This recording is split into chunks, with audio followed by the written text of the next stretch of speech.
现在很多人都在用小龙虾，但是我刚才说小龙虾是个半成品，但是有一个东西我确实觉得它比小龙虾多了半步，那就是 Hermes， 叫 Hermes Agent。那大家如果感兴趣，找一台电脑，在里面去配上 Hermes Agent。那这个装的过程非常的具体和技术，我就不讲了。我就具体来讲，如果你把它装好之后，它可以干什么？我是怎么来用它？这个说不定能给你一点启发。第一件事儿，我用它来存名片。在过去这个工作的时候，我把名片拍张照片，把它输入。今天有了 AI 了，这会儿我开始 AI 干了。我给你们举个例子，昨天我从深圳飞回来，我在深圳机场的时候就坐在休息室里面，坐在那儿吃面，然后对面突然一个男的跟我说：“你是刘润老师。”我说：“是。”他说：“哎呀，我看过你的书，我听过你的课什么的。”我们加个微信，加了微信之后呢，就很自然的就给我发了段消息，说这是我的名片，然后就做了一件事儿，我就把这个名片就发给我的 Hermes Agent， 他就帮我生成了一张电子名片，我让这个 AI 帮我到网上把这个人做了一个搜索。我把名片发给他之后，2-3分钟，他就帮我把联系人建好，并且在联系人备注里面加了这段话，说这个人是什么公司的创始人，前南方都市报的首席记者，深圳杂志的总编辑，这都是互联网找到的。他曾经因为什么特殊的原因，对孩子的问题创办了一个什么样的公司，分享关于那种病的相关知识。所以后续他就把这个东西发展成为全中国最领先的病的一个教育的机构。2021年，这家公司在港交所上市。哦，原来刚刚跟我换名片的这个人，竟然有这么一个故事。对。但是短暂的时间是没有办法跟你说那么多的，就是他也不好意思说，我也不跟他那么深的聊，对，只是简单交换一下。他给我发的名片就包含了刚才的所有信息。发完所有信息之后，走的时候跟他打招呼的时候，就说加油。这个如果是对我就觉得好感动，而且让我觉得很温暖。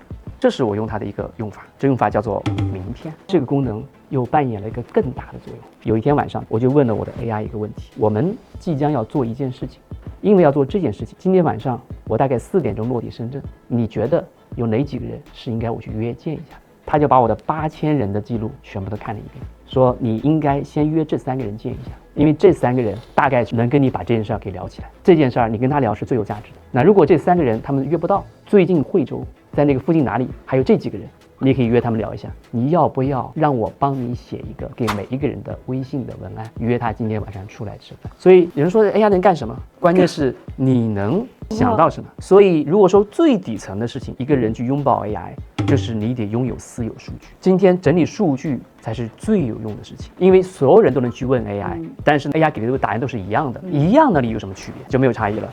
最大的价值是你平常懂得整理私有数据，这是我用的第一个能力。我的第二个，我跟他去记我每天的想法。我每天晚上要录一个日课，在金华岛上把我今天的思考要总结下来。可是到了晚上的时候，你真的想得起来你今天思考了什么吗？那想不起来的。所以说不能到晚上再讲。所以任何时候突然有想法，你得记下来。好，我现在是怎么干的？打开我的这个叫做 Hermes Agent，拿着手机说，帮我记一下。帮我记一下，所以这个东西全部都记到我的 Hermes Agent 里面了。然后我会对他说一句话，帮我把所有的备忘都列一下。他就把我所有的备忘全部都会把它列出来。对，看上去很简单，它不简单的是什么呢？AI 是把我刚才说的一句话，你看咨询公司干什么？就是叫用户原话，把它解析成了一些东西。有的时候说的话就很长，就是我对这有非常多的看法。更重要的是，他把它提炼出来了，我到底说了什么，然后分重要啊、优先什么的。这条东西值得今天晚上录成日课。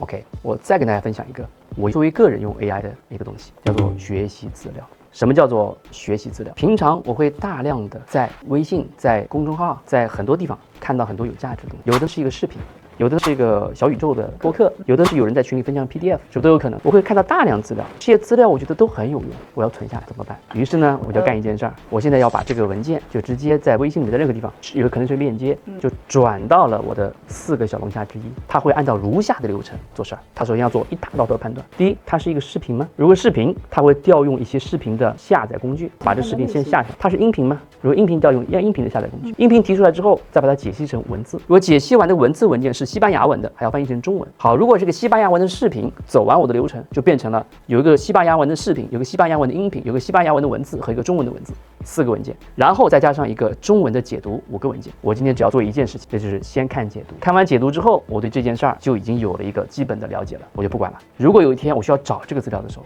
视频的原视频、原音频、原来的西班牙文的文字和它翻译的文字和解读文字，5个文件全在那儿。任何时候，好像以前我看到过视频里面讲过什么事儿，就可以找出来，让你看原文。这是叫做学习学习资料。如何用好它这件事，其实很多，它不是让你去做一件你过去就能做的事儿，是要做一件原来你做不到的事儿，对，你才用好了 AI。跟大家讲这么多，举的只是一些例子，这种例子其实理论上可以无穷无尽，因为我今天跟你讲完，明天可能有一些新的工具。对，工具来自于什么？来自于你的心中有一个很贵的问题需要去解决，同时你对 AI 的技术有真的比较深的理解，你就发现这个问题其实可以这么干，但是地球上没有人这么干过，但是你知道可以的，于是你就这么干了，你就干出来一些对你来说非常有用，其实很多人都没见过的东西。这些活都是你心中得有一个很贵的问题。做企业的 AI 也是一样，今天不是说你们怎么用的，我也可以这么用，不是，你的企业里面到底有什么问题是很贵的，需要被解决。咨询公司进来最重要的工作就是你这个问题是可以解决的，可以那么干。你的人告诉你不可以干，是因为他不太了解。我告诉你可以干，而且可以干成什么样子。来，我们试一试。我们试一试。关注刘润，降低商业的认知门槛。